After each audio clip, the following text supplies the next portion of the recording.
divide 973 by 2 in a long division method. So 2 times 4 is 8. On subtracting we get 1.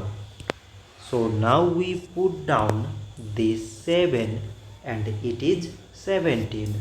So 2 times 8 is 16. On subtracting we get 1.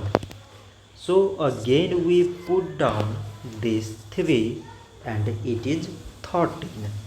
So 2 times 6 is 12.